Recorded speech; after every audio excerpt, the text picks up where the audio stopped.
But I just recorded a little video that make me feel like the mic right. But where y'all at? Somebody tell me. Let me see. When somebody come in, let me know. All right, all righty. I mean, you know, I hate that I'm the only one on YouTube who ever had these technical difficulties. And I'm glad y'all bear with me. But what we about to build on is Kushites from the Egyptian perspective. Let me get the TLA back up. And if anybody come in, let me know if I'm being heard loud and clear. Okay, thank you. Now we can go back and start the show over. Because I got to start the show to get in my vibe. I got to hear my music. Let's go. I've been bout my papyrus since I've been in it. Put me in the debate, you know I'm gon' win it. If I scream black power, don't get timid. If I say black city, I'm talking about Kemet. If I say black city, I'm talking about Kemet. Primary research and we done pushed it to the limits. All you dudes finished. The king counting cattle up with brother Reggie. When I'm in Oakland, smoking, bro, they love the Chevy. Back in the day, it was the spokes on the chariot. Long procession when the king got carried out to every spot. Woman looking nice as ISIS. I read ancient texts on my advice is priceless. Nubian gold, your ice don't entice us. Beating me harder than counting grains in your spices. Your heart was beating, but your brain dead. You're lifeless. Yo, they ain't nothing like us, yo. Don't try to make me mad. Make me smile and say you love me, man. That's real right there. Come on. You should listen to your main man's advice. Do a YouTube and apologize like Dice. Or the back fade coming like the Antichrist. Egyptologists see me reading and said that I'm nice. I got a speller with your name on it. I'm like Sargon. You the type of dude wake up in your car gone. Told because of the money you owe. Before you stream, you should clean up that humble abode. Like I'm not in city for my woman in gold. I keep the pseudos running, people coming in droves. You catch me on a live stream with Pan-African James. When we building, call us by our African names. I'm for the children. And ain't nothing happen to change. We on that black hype, so we still packing them things for protection. Got connections, My complexion, pure black, that's the S. That's the S. Make me smile. You love me? Show me some love. All right. Yeah, hopefully we got everything good, man. It's cool. You know what I'm saying? Like, I mean, it's just the only time you've ever been disappointed is when you had expectations. Remember that. And we so entitled, we walk into every situation with expectations. Therefore, we're often disappointed. It's just that simple. No expectations, no disappointment. How could you beat this? I mean, now if somebody break the standard of just normal civility and just do something the human man don't expect in interactions, I understand. But the only reason why we get disappointed is because we expect things. All right? So before we get it in, I got to play one more, just like I always do.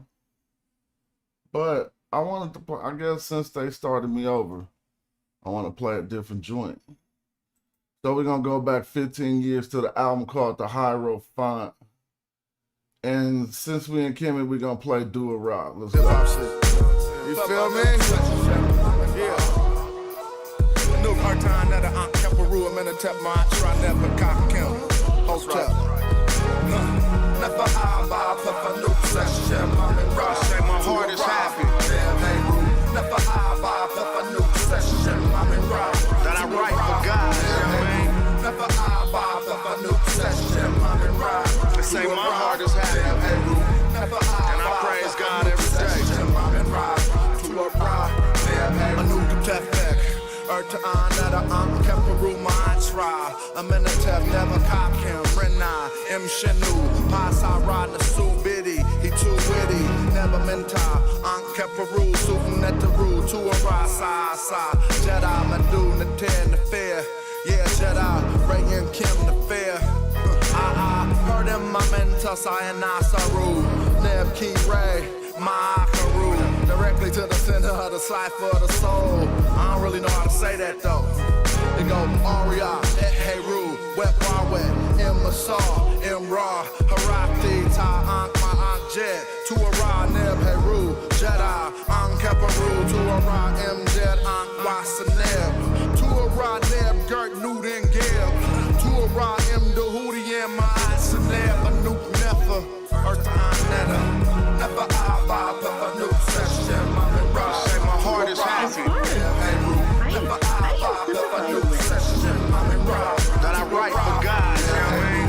Never I Peppa New session. They say my heart is happy. And I praise God every day. Yeah, that's off that Hierophant album. Let me show you. That's that old joint. That's when I just started dealing with the meta-metric. I did what you call Egyptology speak, but that's the only, that's what we got. All right? Yeah. So what's up? I don't be tripping. I was thinking about Kushites. I was sitting here just on a research, when I get some time to research, I start asking myself questions. I don't like going over the same questions over and over and over. But sometimes when you try to specialize in something that's good, it'd be good to go over it over and over and over. But I'm trying not to do that today. Right? I'm going to visit a few things about Kush from a few different perspectives. Let me see. What's that called? I'm just going to say it. Genesis 2:13. And I want us to notice something. This is the New International Version of the Bible. You come to Genesis 2:13, it says, and you're going to remember this footnote if you want to ever talk about the subject. And the name of the second river is Gihon. It winds through the entire land of Kush. Now, first, I'm about to prove to you that biblical meddling is just a thing. What we say is you lose things to translation. Because when somebody go up in there and tell you what it said, excuse me, their answer is limited to their knowledge. But you see, this is Kush spelled with a C, and it has a footnote. I'm going to prove how they meddling with the Bible. Here go the footnote. Bow. Hey. The name of the second river is Gihon. It winds through the entire land of Kush. But read the footnote. Here's the footnote. Genesis 2:13, possibly southeast Mesopotamia. All right? So when you're reading the Bible and they tell you, if you're reading the New International Version, they're telling you that it winds through the entire land of Kush. But most of us read the King James Version. Remember, they're telling you this is a different Kush, it's possibly in southeast Mesopotamia. If we go to a different version, the King James Version, it's going to say something different. Did I pass it? It says, and the name of the second river is Gihon. The same is that compasseth the whole land of Ethiopia.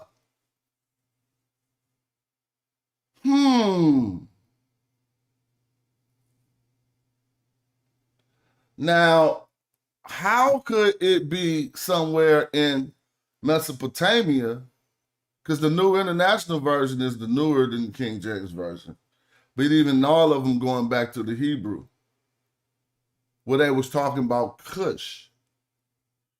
And we could prove by going to other verses in the Bible that the writers of the Bible at this time period, it was kind of like after the 25th dynasty. Because just like we look at, not Sennacherib, I don't know what I'm thinking. Cirrhosis. Just how, yeah, you see that? We just pinpointed that. We just caught them that easy right on the show. How could the King James Version say Ethiopia, then you go to the new version and say Kush, and you say, oh, this Kush is in Mesopotamia. So that means Ethiopia is in Mesopotamia? Because that's where y'all got it from. Nevertheless, if we go back to the original Hebrew, we'll be dealing with the term Kush. And so these new translators want us to believe the authors in that time period was thinking about some place called Kush in the areas of Mesopotamia. But like we'll see in this video, and we'll learn a lot of wonderful things about Kush today. As we'll see in the video I'm going to show momentarily, not the first video I'll show, but I'm going to feature a video by Jeremy Pope that many people study with me, that we've seen it before, but it's a good video. It really give you bombs on Kushites. And he even gives information about the double kingdom that we've explored as a different way that Egyptians may have ruled things. Specifically, I would say more of the fundamentalists coming from the south, the Kushites. It's my argument that they were the fundamentalists.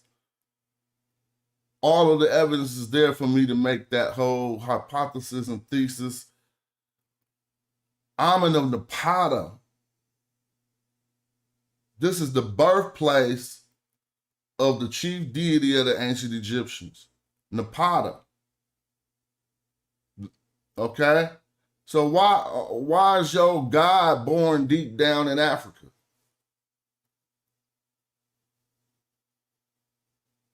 But I also want to feature a video from, let me see. Pull up something we seen yesterday as we just gazed over it. And this is what I was saying in the earlier video when I started, that I was just muted. But if I could go to my shorts, is that gonna be my shorts? No, that ain't my shorts. I got my clip, oh yeah, my clips. We'll be able to see. So we're gonna watch just a few clips talking about Kushites. The first one is Solange Ashby, where she said something that I'd like us to hear. Before she does her presentation, she says she wants the people to know she's making a distinction between Kush and Nubia. All right. And she's making that distinction because a lot of us confuse Kushites with Nubians. Peace to the people in the chat. Long live Fabian. Yeah, I'm talking about. Y'all know how we do. Now, confusing Kushites with Nubians, and you know I'm using that colloquialism Nubians, when we doing the show talking about that, we know that ain't even a term. But if you go into academia, it's a term you have to deal with, and it'll be something that's mixing in. Basically, what it does is it takes all different specific individual tribes of the South, different people groups in the South, and lump them under a pseudo name that they never even heard and call them Nubians in order for you not to give no detail to Africa. Furthermore, when you go south more is a different polity called Kush. And for some reason, since there's not a lot of work done, whereas more work being done in those areas, but people still confuse the two. They mix up the two. They think Cushites is Nubians from whatever perspective they're coming from, right? And so I want you to listen to Dr. Solange Ashby break this down. Space, I'd like to make a distinction between Kush and Nubia. When I say Kush, I'm referring to a political designation. In fact, a kingdom that was contemporary with its Egyptian neighbor to the north and lasted for the entirety of the 3,000 years where there was pharaonic history in Egypt. There was also a kingdom of Kush to Egypt's south. And then when I say Nubia, I'm using that as a geographic designation. So for the region that can also be called the Middle Nile. Space, I'd like to make a distinction. So we heard her. And it's clear that it's not erroneous to teach the nuances between Cushites and Nubians, or more accurately said, the people of Ta-Nehesi, Cushites and Nehesi, Cushi and Nehesi, if we was looking for accuracy in what they call themselves, right? So y'all heard her say that. I'm gonna play another clip, and then we're gonna watch a little bit of Jeremy Pope. But I'm thinking back, and I don't even know if I finished everything about what we seen in the Bible. We did see that they was just trying to switch it up. But if you read the documentation hypothesis, if you give anything to that, what they think they figured out there, it kind of lines up with the knowledge that the priests would have had at the time period that they were writing these texts. Because if the original Hebrew says Cush, how would some Jews who or whoever the people were writing these Bible at this time, I don't want to say who they were, how would, well, particularly in the documentation hypothesis, this text would have came from Eloists, right? But how would these Eloists have known about Cush for us to see it all through the Bible? Will Jeremy Pope will give us an ode to that when we watch something he says later. But I had one more clip on Cush in here. And before we go into the video, I'm going to give us some bullet points that we should know about Cush. But let's listen to what he says about Cush and Cushite mercenaries. And Thymus. So he's going down to Kush to recruit some mercenaries. Hotep family decided that they would make war on Heracleopolis and did he do that same skip thing again? Let me go back. He's talking about Mentuhotep, the first interactions Egypt had with Kush. And Thymus. So he's going down to Kush to recruit some mercenaries. Egypt doesn't have money. What's he going to do? Is he going to offer to pay them in food and cattle? I don't think so. But what's interesting, he did have 7 wives, Mentuhotep, and 2 of them are depicted in paintings as being black Africans. And I think... So, again, he's acting as if this light-skinned woman still couldn't be depicted as a black African. But I'm not going to go there. What he's saying, using his racial constructs, that this darker skin is her being depicted as a black African. We have actually this woman doing her hair. If I'm correct, her name is Abet, and we talked about that yesterday. So yesterday I talked about a text called I Come from the Well of Abet. But I didn't get to tell you that this is Ashait's. This is Ashait's sarcophagus. And in Ashait's sarcophagus, her main maiden name is Ibet,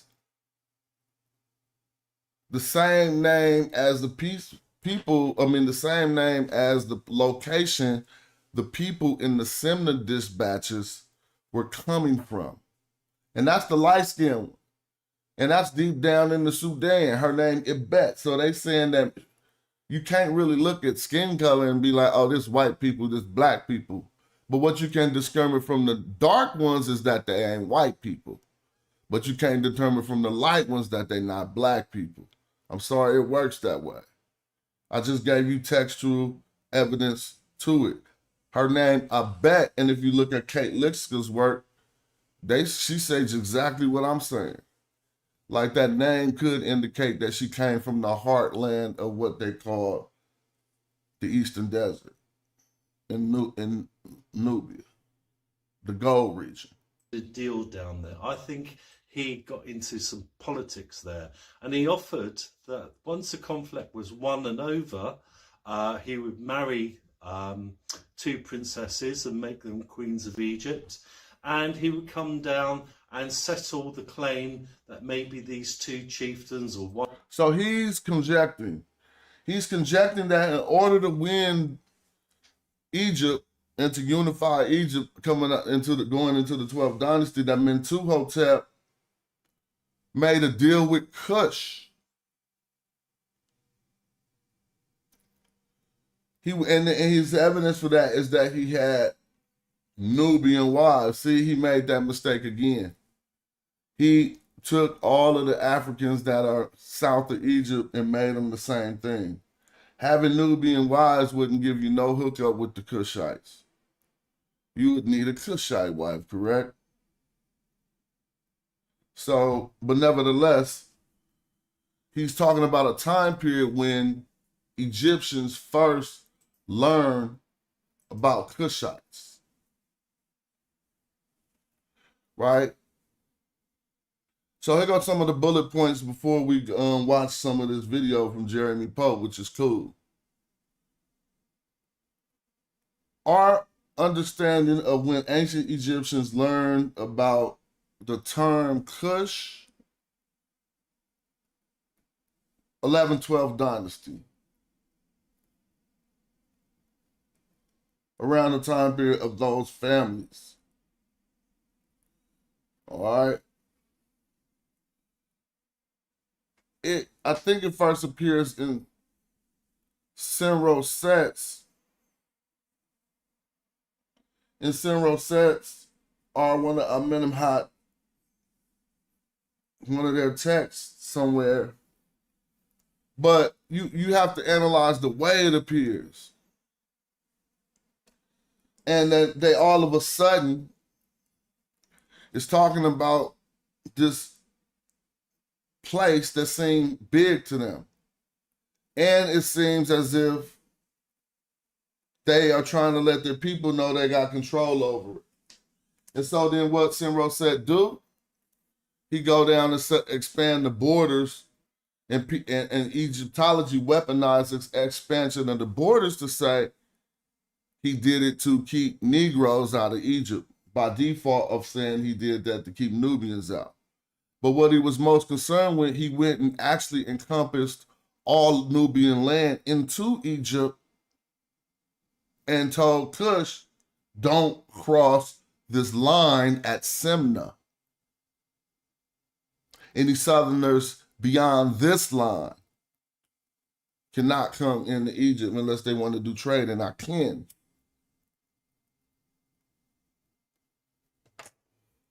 So let's listen to a little bit of this. And this is so good. I'll be just getting stuck when I watch this. But I'll stop and fill in some of the play. And shout out to Jeremy Pope. I'm supposed to get back at him sometime, maybe next year, and see what we can build on. But he does wonderful work. Check this out. And after this, we're going to look at primary text in the TLI. We'll focus upon warfare during the 25th dynasty. Dr. Pope's presentation today is entitled, Like the Coming of the Winds, Kushite Pharaohs and Their Armies in the Near East. So Dr. Pope, welcome, and the floor is yours. Thank you for that introduction. It's a pleasure to be here, even if only virtually. Let me go ahead and share the screen. There we go. It'll take a second to come up completely. So, during the first quarter of the 7th century BC, a Kushite king of Egypt took his soldiers out for an evening run. His name was Taharko, and he was so pleased with the soldiers' performance that he commissioned this hieroglyphic inscription to commemorate the event. Toward the end of today's lecture, we will return to this stela to examine the details of the evening run that it describes. But right now, I want to draw your attention to the author's poetic imagery. He wrote of the troops' arrival that it was like the coming of the winds. This does not seem to have been part of the stock phraseology of Egyptian royal inscriptions. But his chosen simile would likely have resonated with the Kushite and Egyptian soldiers themselves. Powerful winds were a recurrent feature of life in ancient Northeast Africa, and they continue to be so to this day. Just last year, a massive haboob blew into the Sudanese capital of Khartoum. Anyone who witnessed the coming of that wind can readily attest that winds can be disorienting and arrive with unexpected speed. Like an effective army, a wind can cause a force of men to change course, change plans, or even retreat. And the aftermath of a powerful wind is often profound and enduring. So Taharko's scribe chose a very apt simile. However, as an historian with the benefit of hindsight, it seems to me that this simile was even more appropriate than the scribe himself intended. Because in addition to being fast, unexpected, disorienting, and impactful, winds are frequently also evanescent, leaving just as quickly as they came. The impact of a strong wind often outlives its presence, leaving only witness testimony as surviving proof of its role. This, too, is an apt description of the armies commanded by the Kushite kings during the 8th and 7th centuries BC. When Kushite armies first swept into Lower Egypt, they extracted oaths of fealty and then withdrew as quickly as they had come, leaving no permanent military presence there in the Delta. In fact, the Kushite king left Egypt altogether. He had effectively established a new political formation known to historians as the double kingdom of Kush and Egypt. Let's stop right there. And I love Jeremy Pope for bringing this out. So y'all should understand this double kingdom. Wasn't no Kush taking over Egypt. That's one side of the kingdom coming through like y'all over there tripping. It's supposed to go like this. That's why he just said the first time they ran up, they came through, slapped stuff up, and went back. How could you do that if you ain't like the authoritarian? Like, you know, that's like Pops coming through, make you clean up, and then, you know, like how do they do that in ancient times? Wouldn't the people they just smashed on head in their direction to go fight them if they had it like that? And so this double kingdom thing is something we learn about. And then when it comes into the time when later time periods, it starts to seem that it was something going on with the female rulers. And this is when things got pushed back down to Kush. We get a lot of stories of female rulers whose husbands had died in battle. And I kind of think that it was that, you know what I'm saying? But the ties that bound those two countries together Yeah, I just showed that Solange Ashby clip. were initially more diplomatic than coercive. Nearly a decade would pass before his royal successor would return. First to Upper Egypt, and then, with a flurry of violence, into Lower Egypt.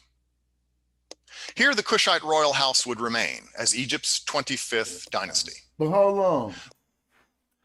I want you to hear how scholars speak. He said first into Upper Egypt, and then with a fury of violence into Lower Egypt. Why would it be like that?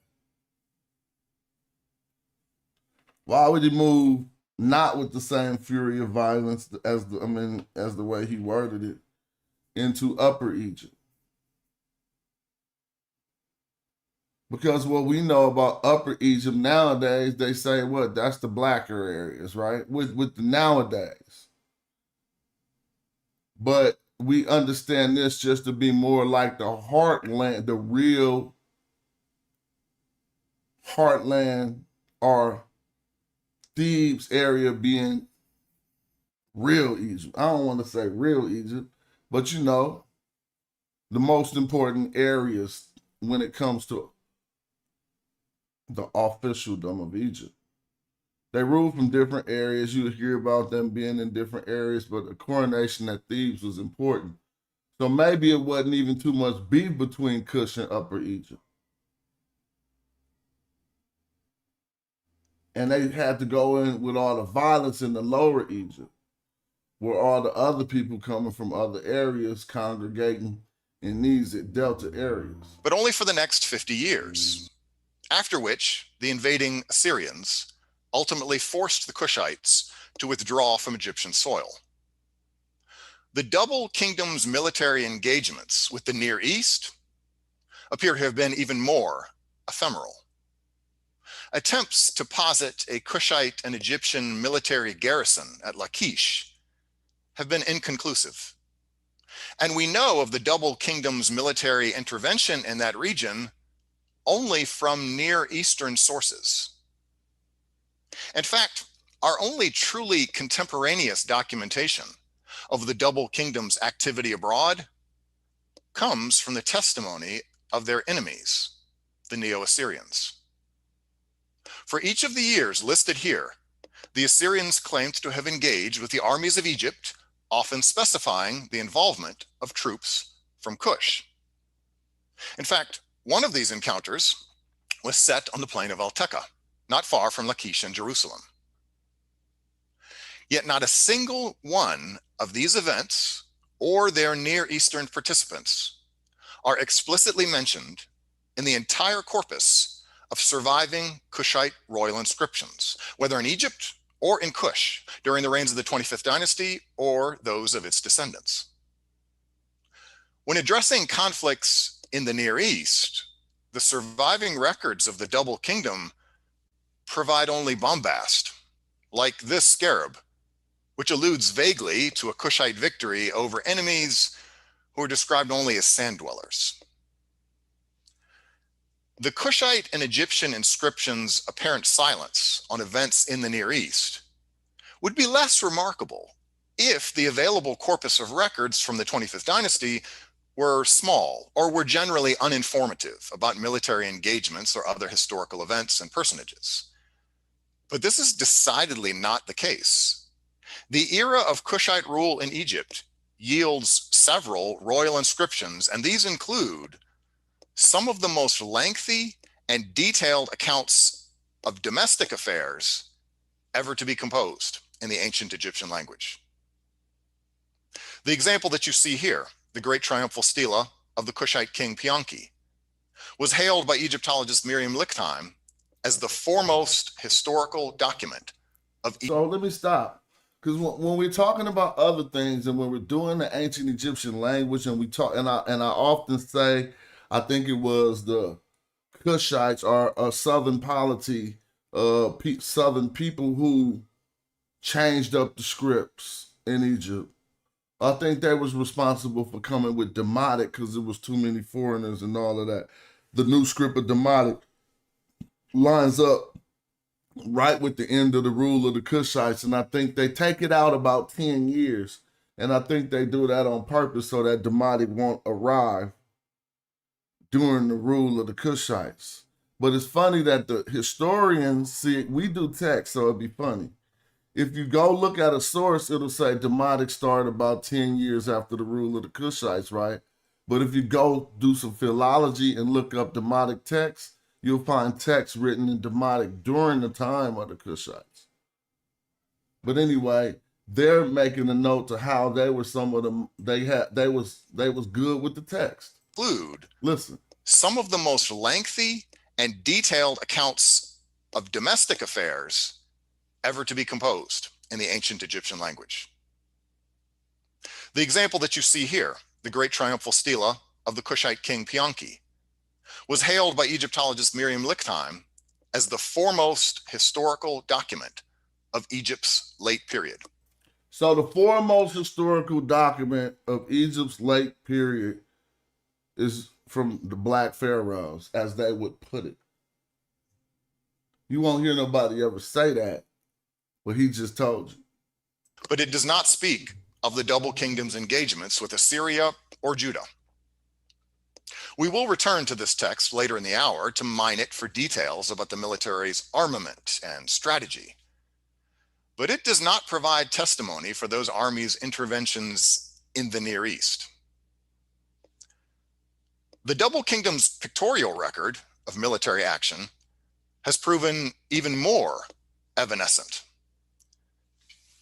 The loose block that you see here was recently discovered within the Temple of Amun at Jebel Barkal, near the Kushite city of Napata.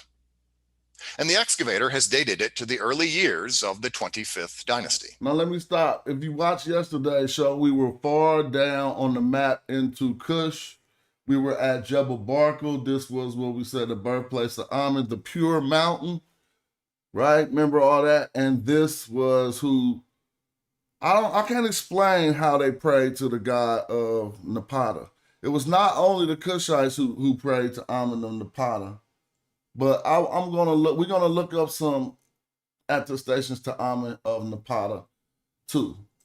The relief carving shows a welter of feet and one hand, reminiscent of New Kingdom battle scenes, in which the defeated enemy is depicted in a chaotic melee. But the rest of the scene has not survived, in large part because the temple itself is in an utterly ruinous condition. Its soft, friable Nubian sandstone scoured by millennia of blowing winds. As a result, we have from the Double Kingdom no extensive war scenes. In their absence, military historians instead pore over 19th century hand copies of scenes that have long since disappeared. The scene that you see in triplicate copy here derived from that same Kushite temple of Amun at Jebel Barkal, in a context dated to the 25th dynasty. When it was first copied by John Gardner Wilkinson, he conjectured that the scene must contain Tirhaka's sculptures of his defeat of the Assyrians.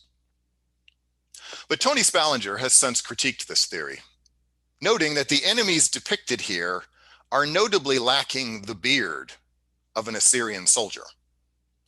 And their headgear and conspicuous chest straps match better the representations of African enemies in later Kushite art. Hand copies of this Jebel Barkal relief scene can, again, tell us much about armament during the 25th dynasty. So if that is true, then that is also very telling. I mean, it would be something that we wish we could have seen. If we could have seen these temples, these Kushite temples, with images of them battling other Africans, because they in the south more than Egypt. So they would have told us more about who was to the south of them, or to the east or west of them, or whoever they had the beef with. But he say these depictions look like some other Africa. But they do not provide testimony of military action in the Near East. We also lack the private autobiographies of soldiers who served the Double Kingdom.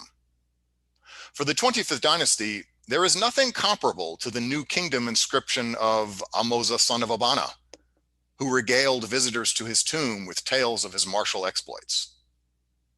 In place of such texts, we must rely instead upon the objects found in burials. The burial that you see here derives from a Kushite cemetery at Tombos, and the array of weapons found alongside the body has been taken to belong to a soldier. I agree with this theory, but it remains just that, a theory. As Derek Welsby has observed, weapons have also been found with the tombs of young children, frustrating our attempt to differentiate between soldier and civilian. In fact, it is difficult to determine with confidence the extent to which the Double Kingdom actually raised a professional standing army, as opposed to ad hoc militias. Likely, some combination of the two was marshaled for campaigns abroad, but we have little evidence of the proportions in which they were represented in those campaigns. If we are willing to assume some continuity within the Kushite military over the first millennium BC, then we can reconstruct some details of its weaponry and organization on the basis of later Kushite inscriptions after the 25th dynasty, as well as later Greek descriptions from the likes of Herodotus and Strabo, and perhaps even from the detailed reliefs of Kush's Meroitic period, 1,000 years later. But with these bodies of evidence, we must be constantly wary of conflation and anachronism. The Greek sources seem to conflate the Kushite soldiers with other peoples of dark complexion, as all were termed Ethiopian. There you go, right there. That's where it starts. So it start with the Greek sources grouping everybody in. See, this is exactly what I'm saying. It's a European tradition to misunderstand the culture of Africa. So the Greeks first just lump everybody in. He's going to say it, I'm going to rewind it, with a term Ethiopian, not acknowledging what tribe, nobody from, what they bang, what they worship, none of their individuality amongst the tribes of south of Egypt. But it continued because when they took the word Ethiopia not to mean below Egypt, they moved that to the modern Ethiopia, right? Now Ethiopia means where modern Ethiopia is, and the reference to that was Nubian in Egyptology. They wasn't saying Ethiopia no more. They were saying Nubia. It was their new term to do the same exact thing that this term was doing. So let's let him tell it again. Greek descriptions from the likes of Herodotus and Strabo, and perhaps even from the detailed reliefs of Kush's Meroitic period, 1,000 years later. But with these bodies of evidence, we must be constantly wary of conflation and anachronism. The Greek sources seem to conflate the Kushite soldiers with other peoples of dark complexion, as all were termed Ethiopian in the Greek corpus. The Meroitic reliefs, for their part, contain details like elephants that are simply not attested alongside the armies of the 25th dynasty as much as 1,000 years earlier. Faced with such a fragmentary and lacunous record of the military during the 25th dynasty. Y'all see that? Y'all see the war elephants though? Dude, these dudes is tied to elephants. All of this later Syrian war elephant stuff that they teach you about with Hannibal, or even Hannibal, and the only elephant that survived on his path was this Syrian elephant. Man, cut it out. You ever play Age of the Empires when the Egyptians get on the elephants? They not trying to give no credit to the Africans. Where would Egyptians get some elephants? They gotta go south.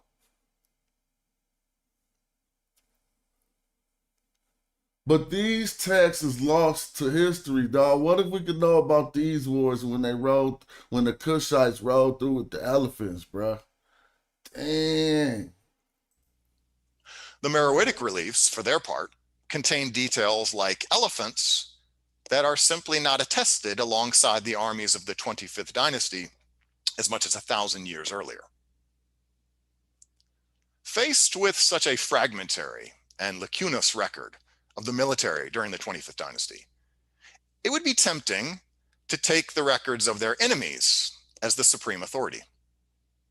In the Assyrian inscriptions and reliefs, the double kingdom is derided and consistently depicted as the crushed foe. So the only thing with an elephant, two things with an elephant, Abu being elephant, that's why they call it Elephantini. Notice how that's one of the southernmost, and it's an island, right? The Nile must have got hecka small and some elephants got on the island, but Elephantini, and then, oh yeah, that's right, it wasn't an island before, was it an island before they flooded the Nile? And another place. I don't know if Abu, because the Abu and Abu symbol don't got nothing to do with the ancient Egyptian Abu, I don't think. But Abu means a elephant. But if the Abu and Abu symbol does have something to do with an elephant, then that's also far in the south. Led away from any battle in chains. There could be no doubt that the Assyrians did inflict repeated defeats upon the double kingdom, including the final and decisive one achieved by Ashurbanipal in the middle of the 7th century BC. And the absence of any Kushite and Egyptian testimony to these events might be construed as avoidance.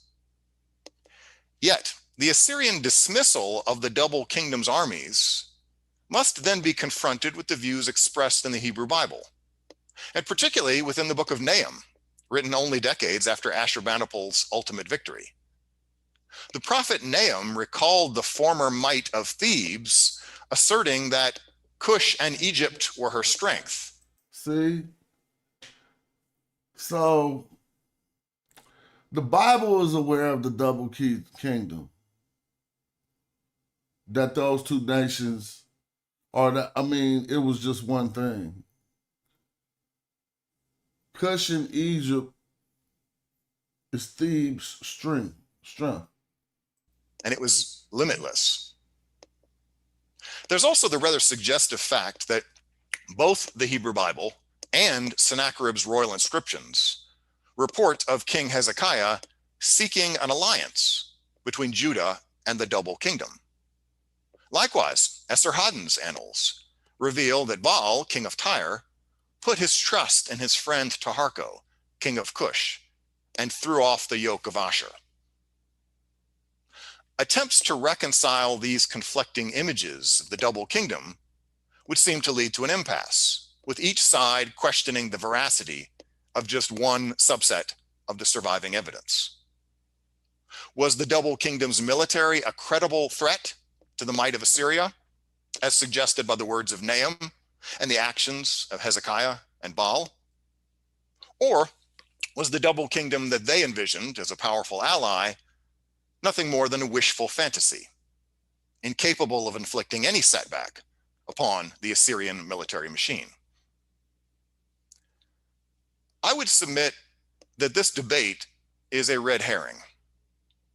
Just as we possess some reliable evidence that the Assyrians achieved multiple victories against Kush and Egypt, we also possess equally reliable evidence of a different outcome.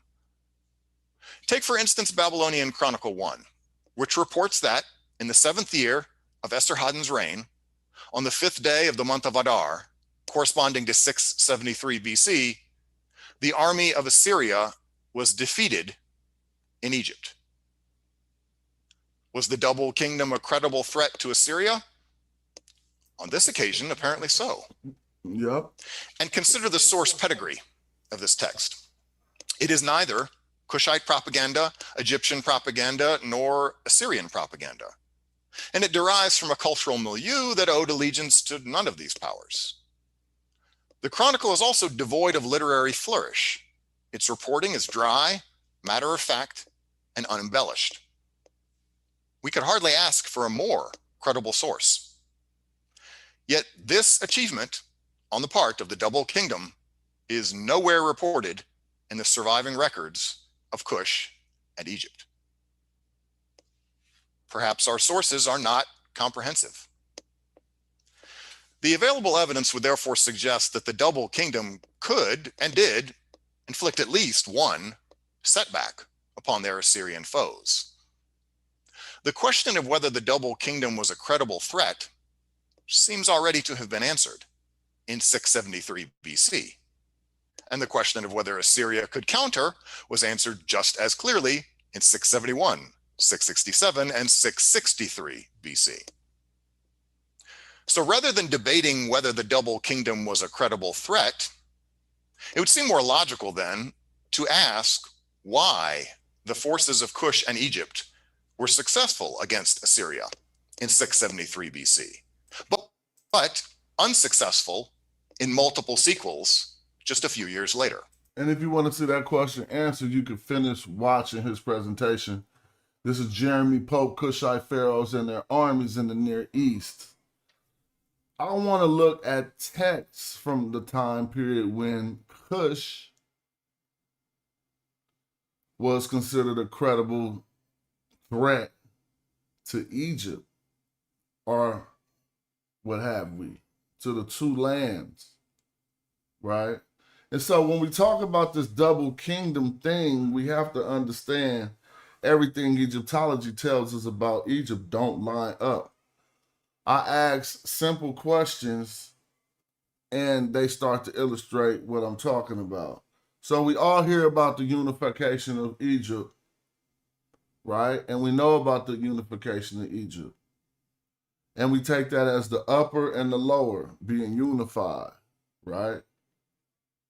But while we think the upper and the lower can't expand to where, for lack of better ways to explain it, where Tashamahu would go down as far as, which would be Upper Egypt, would go down as far as Kush. And it still be the two lands, and then we could understand this double kingdom theory. That wouldn't be hard to understand, right? Before I go into this is just something that I might forget about, so I just wanted to mention it. There's a king that we can't find on the ancient Egyptian kings list named Herseotep. Herseotep. Even if I tried to think about what that name is, I hear the Horus in there. Theo might have been Sia, like wisdom, but Herseotep, right? If I Google him, we probably could find something on him. Hersiotef. There we go. He popped right up. Let me put it on the screen big. Oh, damn, I did that. That's just clean because the colors are popping right there. Look, booty bit. But I ain't trying to go to that. I'm trying to go to this. Let me see. Herseotep. Why we got Stella like this fat? Stella of King Herseotep. King of what? He ain't on the Egyptian kings list. And they lie to us and tell us that he was a king of what? If I look at this, they'll probably try to say he was a king of Kush. Now, see, the reason why I always add the nuance in my argument about what Egyptologists did to the name of Ta-Nehesi, and they turned it into Nubia, and then they translated it as Negroes, and they said it's a people group, and its own thing separated from Egypt, it's because that ain't true. It ain't always true, but then there becomes a time period when there's some truth to that. So why everybody speed Googling ChatGPT and Herseotep, just don't and wait to hear what I got to say about it. If we, because I didn't read this back in the day. if we research him, all right, here we go right here. A Kushite king of Meroe. That's what, didn't I say that I was going to tell us he was a Kushite king? If we read his inscription, he just like Taharka does, he don't really say nothing about Meroe. Let me go to one of my old texts where I broke this down. He talks about Ta-Nehesi. And we're going to look at these lines that he say about Ta-Nehesi, because Ta-Nehesi is what we call Nubia, right? And they call him the king of Ta-Nehesi in his text. So I wrote a document back in the day called about Nubia. I wrote a few of them, detailing all of this stuff, right? But the well-defined kingdom of Nubia was my argument in this dissertation. That at one time period,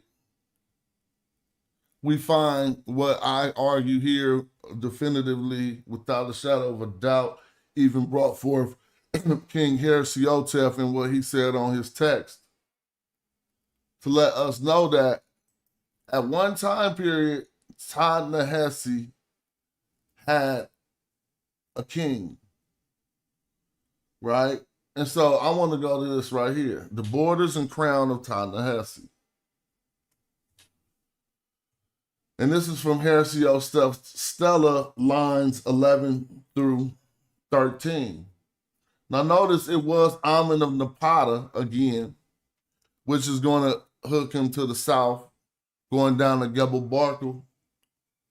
But they translate, I have given you the crown of the land of Nubia. But what does it say in the transliteration? First of all, let's slow down. I told people a long time ago there was a crown of Ta-Nehesi. And I said it definitively. Now look at the transliteration. Pa means the, but Pashu together is the crown, coming from the Coptic.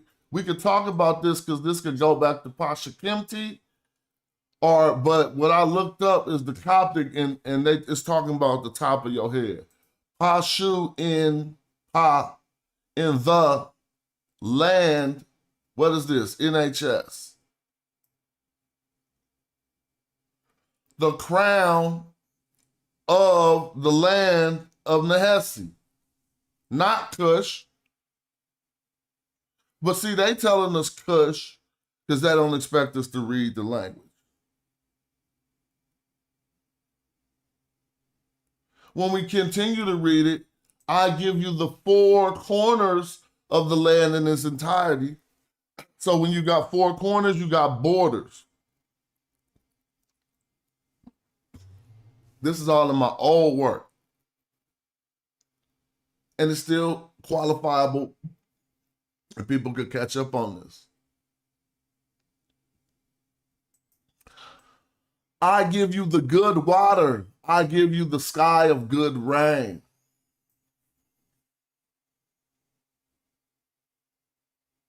The good water and the sky of good rain. Now, we all know the omen of Amen for any not Nubian king, for any Egyptian king is to have what? They pray for a sky of good rain. Egyptian kings, they fall asleep. Then they say Amen came to them, and they had what's called the omen of Amen. It consists of four things. Somebody could chat GPT. What's the four things of the omen of Amen? What's the four? One of them is a sky of good rain, but it don't rain in Egypt. So all of this caused them to pray to the south. Think of it. So when they're giving him the sky of good rain, they're not telling him, we're going to give you the results of the sky of the good rain. They're telling him, we're giving you that. That's yours. But that is taking his area further south because it rains. The rain is actually down in Kush. Nevertheless, he don't say Kush, he say Ta-Nehesi. Do we all see Ta-Nehesi? I thought I had a clip of the text, but I only went off a secondary source that had the transliteration in it. Right? But now this is my explanation for his for this pashut in my old work. And so it says, the area of Egypt does not see much rainfall. The sky of good rain is the Nubian sky. It says to scrutinize the term used for crown, it is pashut. This is a new Egyptian grammar. This is new Egyptian grammar closer to Coptic. Then shoot would be the Coptic word shuoch, which means the top of the head or crown.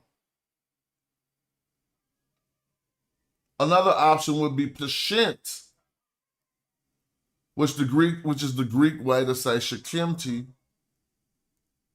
an Egyptian crown.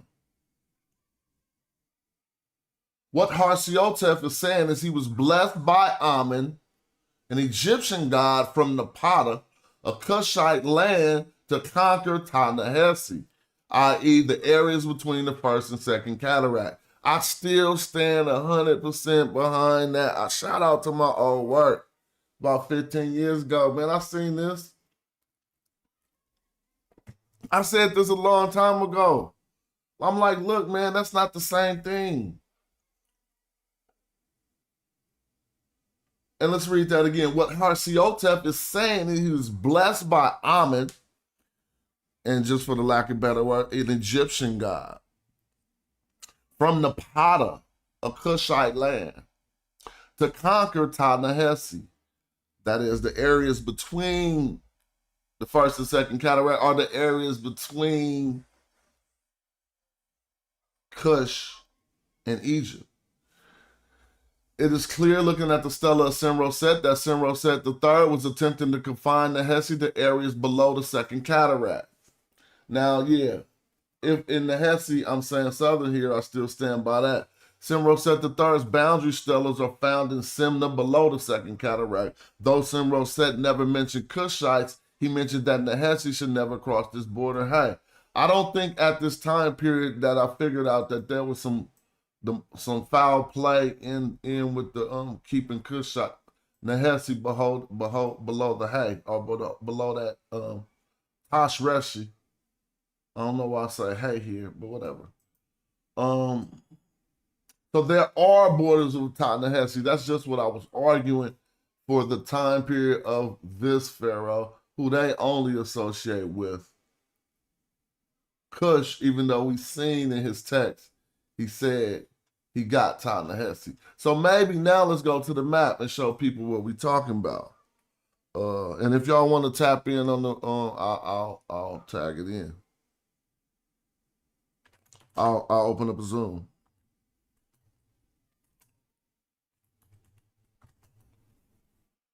We always come to this known map just so people can get some type of visual of what we talk about. Now, we can see, look at the whole map first and look at some of the bends in the map so you can, in the river, right? The big bend down here, we all down in Kush, the area we talking about. The areas of Nubia in between Upper Egypt and Kush. You could click, man, the map even tell you that. Look, Kush, Lower Nubia, Egypt, Upper Egypt, right? Okay. So we can see that Nubia in between Kush and Egypt, and this being the Nubian desert, but Kush is all these polities along the river. Now, let me see. Just so people can see, even though this is just a wiki source, Just see how they spell Kush a lot of the times. And you see the transliteration for it. We see we got this K-ball. Oh, the other day, Patah was messing it up. You gonna have to make me put my face on the screen. Oh man, that dude was making so much stuff up about these words, but I ain't mad at you, bro. I'll never be mad. I told you that day you can do what you gotta do, but I hope you done making stuff up. Is that making stuff up, bro? We gonna have to do one day where people make stuff up. All other days, let's have some sources. You feel me? That's cool. On Make It Up Mondays, bro. We doing make shit up Mondays. Make It Up Mondays. Let me see. So this is just Kush. Simply, this is to be phonetically, but this is a determinative which represents what some say a foreign land. All right. And so now we got the K, the A, and the SH sound. This is a biliteral. So it has two consonant sounds in it. So this is Kush. Yeah, on Make It Up Mondays, y'all can just do all y'all theories that don't got no sources, even though you ain't got to like try to make up some wild stuff. But if you want to try your theory, let's keep that limited to one day. That'd be cool. All right, that's Kush. So when we start to come into the text corpus, we just go into simply another tool, and we're going to see. I thought I had it open already, but I'll just put it right back up. If I put that transliteration in the text corpus, it takes me to dictionary entries for that term. And you see Kush. This was still said Kush, but it just messed up. They got it in parentheses as Nubia because you know how they understand Kush and Nubia as just being one thing. Huh? Put a link in. You won't answer my question in the chat. What's your question? Is rain considered a trade asset? Oh, that's the question? My bad. Is rain considered a trade asset?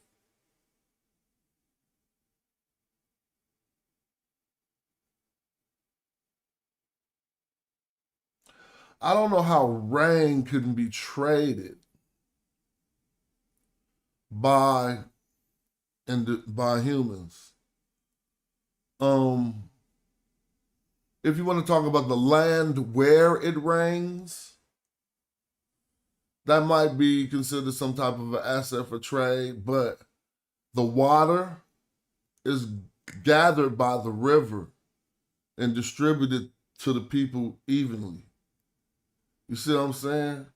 And so at this place of where the river runs, if people could access the river, they might trade water somehow, but I don't know how they would trade the rain. I hope I answered your question the best I could.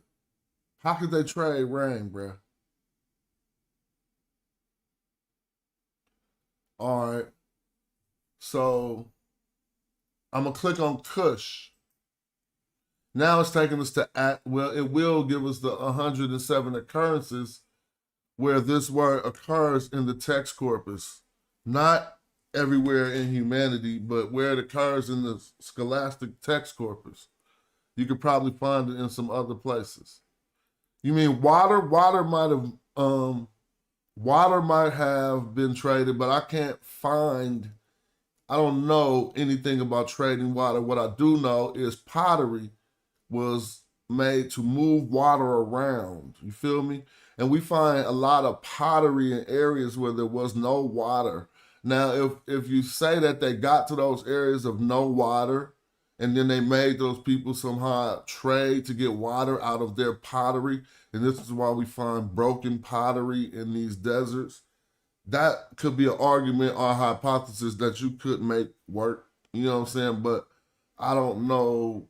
I'm just probing it like you probing it. That could be a theory if you went along those lines. But why would anybody who lived on a river trade water? Everybody got access to the water. or trade rain, which is even crazier. I don't even understand how you can trade rain. But yeah, I don't want to go too far on that.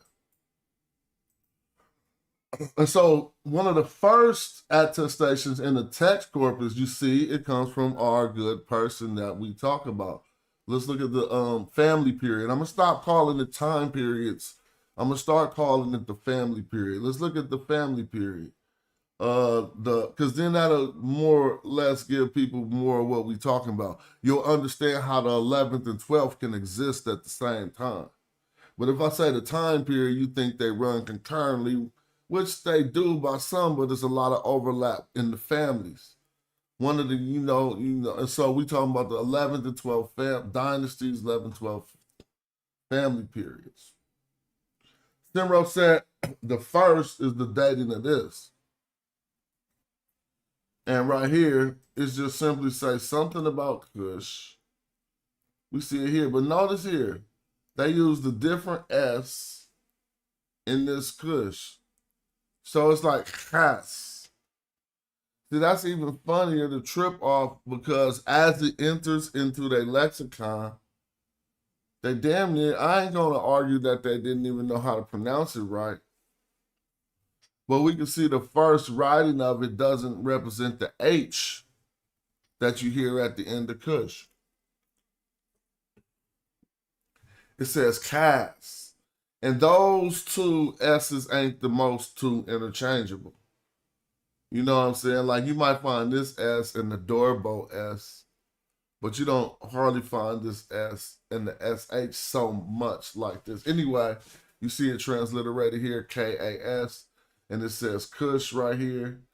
It's just a list of things, and I'm not even going to try to go into that because it's just some list. Kush, Hayu, yes, Shemek, yeah, I'm not even trying to make sense of that, right? But we see it's from the time period. Now here, if we understand they didn't even know about Kush, I don't want to say if we understand. If we could consider in this hypothesis that they didn't really know about Kush before the 12th dynasty, we got all of the evidence to prove it, right? Let me show you. I mean, we don't have to show you now. You can go into the text corpus and just, like we're doing now, and you see that when we type the word Kush, nothing before the 12th dynasty popped up, 11th to 12th dynasty. So that just means in academia's research, they can't find the term before that time period. That don't mean they didn't know about it before then. That just means we can't find text about it before then, written about it before then. You feel me? But the way they start to speak about it on their stelae, on their most important text, is that it was important, like it was important. Or, well, I don't even want to say like it was important. It was spoken about like other nations were spoken about. Feel me? It was spoken about, it wasn't spoken about like a little tribe of people. It was spoken about like a huge location. So read what you see on the screen, which is one of the second attestations they have in the text corpus for Kush. That reads, I passed Kush, sailing southward, I reached the limits of the earth. So let's just stop. Look at how grandiose they putting that in there. They basically saying like, yo, I went hella far. I went all the way. They didn't say, so I often like to look at these words. And let's look at it. This is the I, and this is the motion. The verb is first. So this is his motion of traveling in a direction. But it says sini, and I guess it's going to mean to pass. Because it says pass I, or I passed. Now let's click this. To come, to surpass, to overtake, to pass by. See? So he passed by Kush. Why do we know that's the accurate one? Because he's talking about things beyond the Kush. So therefore, it's appropriate to use passed by. So then, passed by I passed by Kush. In the first attestation, it was written without the S. They quickly learned more about it or corrected themselves by the time we get to, it's still the same time period. This is the autobiography of Amenemhat but what was this first one? This is biographies from Bu Hin on the Stella of Mentuhotep. So you can see the difference right there. Mentuhotep being a little bit before Simroset and Amenemhat being right during Simroset. So they must have, I mean, I ain't even gonna go too far with that, but he passed Kush selling southward. So he literally, sometimes I read the English and then we go into the Metanetter to see if that's what he was really saying. That's what he was really saying. I passed by Kush. Right? Now, everyone should know this is just going to be a preposition right here. And it don't look like a prepositional phrase, so it's simply just a preposition. Oh, yep, it is a prepositional phrase. All right? So this is going to give us something directional, right? Upstream, southward. So if it was just a preposition, the M would have stayed alone. But since we see Kenti after that, or you don't have to say Kenti, you just see Kent. After that, this means the foremost. But in a prepositional phrase, is going to give you a traveling direction. Now let me ask you something that proves that Egypt was the head and the top. I mean, the South was the head and the top. Because etymologically, if you break this prepositional phrase down, we just have the prepositional M, which means in or by or what have you, and then we have Kent, which is what you should know that from the term Kenti Amentiyu, the foremost of the Westerners. But just the root Kent is where we get foremost from, right? So now if this is a prepositional phrase with a boat at the end of it. So it has like a preposition M, then it has Kent, which we know means foremost, or now you're going to say front. Now you're going to say forward. Now you got a boat. What's forward in the boat? Everything is forward in the boat if you're at the front. You see what I'm saying? It's just like being in outer space. Everything is forward in outer space. Right? Well, everything is forward in front of you, but this is what I mean. Forward, the use of this front has to do with going upstream, southwards towards the beginning or the front of Egypt. So that's how you get upstream out of in Kent.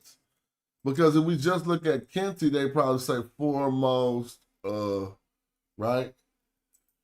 And so he basically traveled upstream. Now this is to bring something.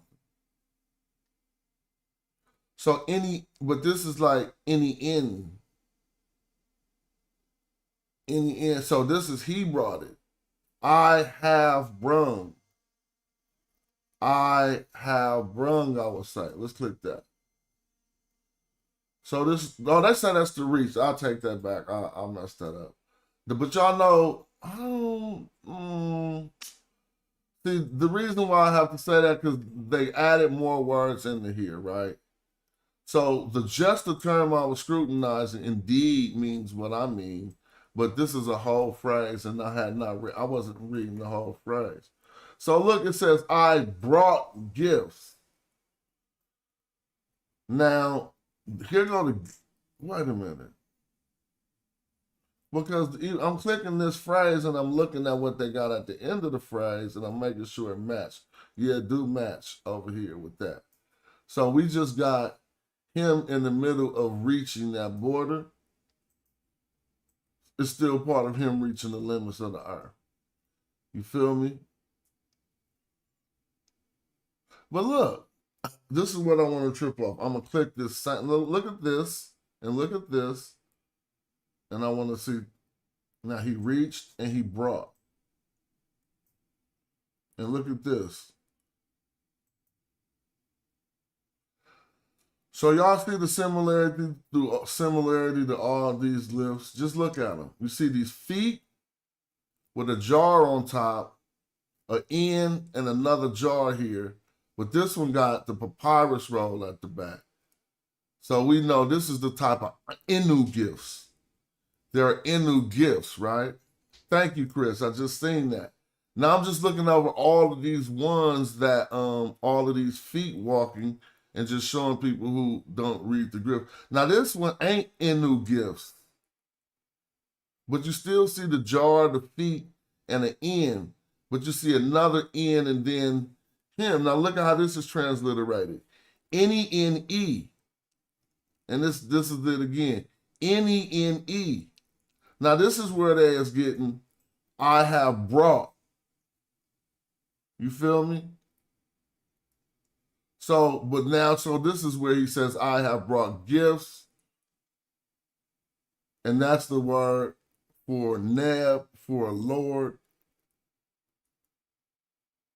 My Lord, right? So basically he went to Kush, he went to the end past Kush to bring back gifts for his Nisut or what have you.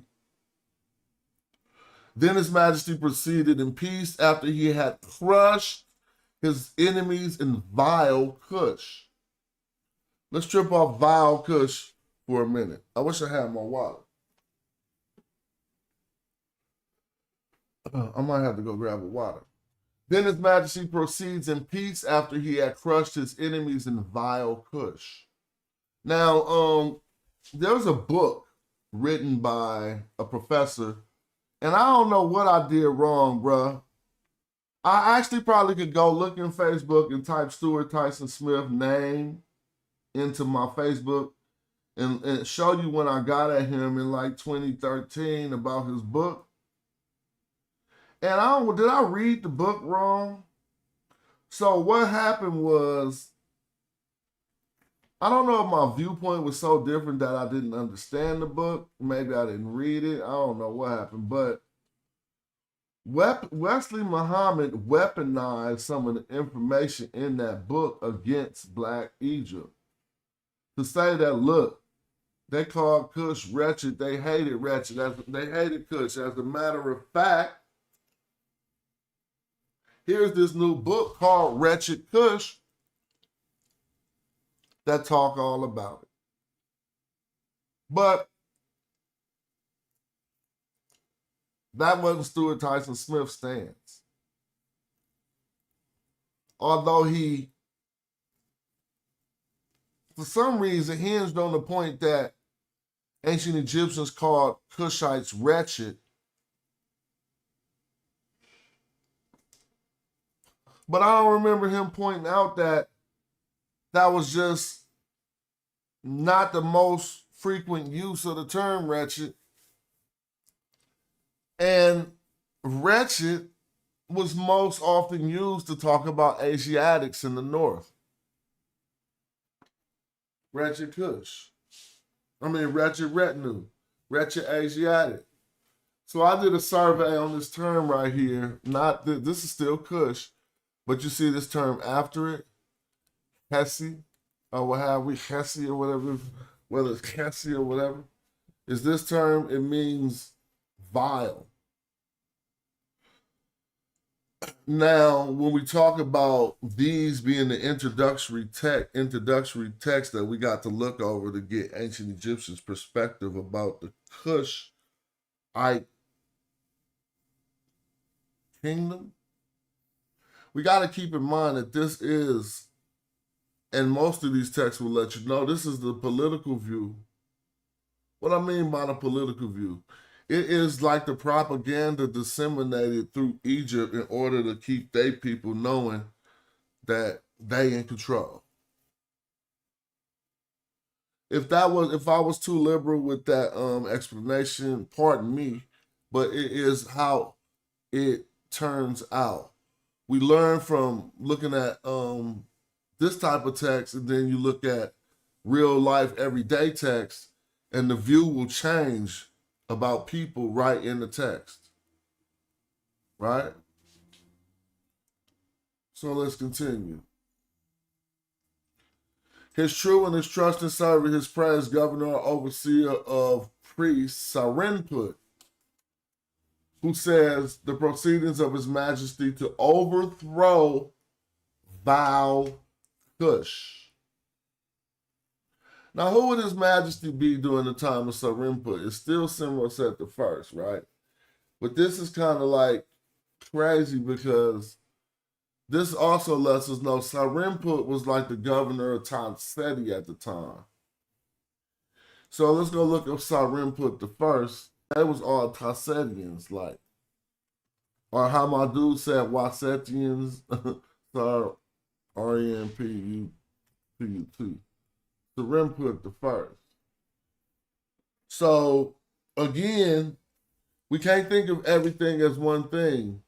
And I even argue this is coming out of a time period where Egypt had just got reunited. You can look at the brother and already see he was clean. But he the son of Kema, which is interestingly enough, we need to look into that person's name, who was a governor at Elephantine, right? Elephantine. Until I go into school and then they say Elephantine, then I have a conflict of what I'm supposed to say. I just say how I say it when I'm in the courts. They be saying Elephantine. But anyway, during the reign of Amenemhat II and of his wife Sa'et Hotep, as well as his nephew, as well as the nephew of the nomarch Sarenput. I hear my wife just got home. I might not even do the stream for 2 months longer. Among his titles, he was the nomarch of the first nome of Upper Egypt. No, he was the governor of, he was the boss of Tanseti, y'all. But see, since Mentuhotep had unified Egypt, and Simroset now was, and Amenemhat now was right, the family that took over after that, he was only a governor of Tanseti. But during a little bit earlier, his predecessors, the people who came, his predecessors, they was like, we our own kings. Like we, because it was a first intermediate, it was an intermediate period. So that was like, we are our own kings. But at this time, he was just a governor, Sarenput. So when Sarenput is talking about overthrowing Kush, this will be essentially about most definitions of the word besides, well, just say it's a southerner. It's a southern Egyptian. And it would probably fit into, you could say he was Nubian or not. Let's see if they say he was Nubian. Right? But we know who was at Elephantine, and we know all about that area. Yeah, my wife just turned on the game downstairs, and I hear it cracking loud on the TV. You know, I'll be kind of boosy if I just sat up here and just streamed like that, like, you know.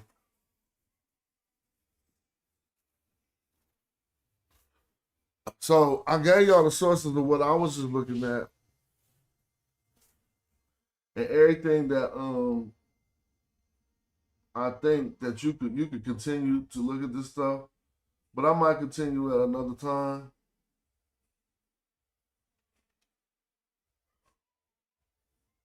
And yeah, I'll holler at y'all in a minute. Appreciate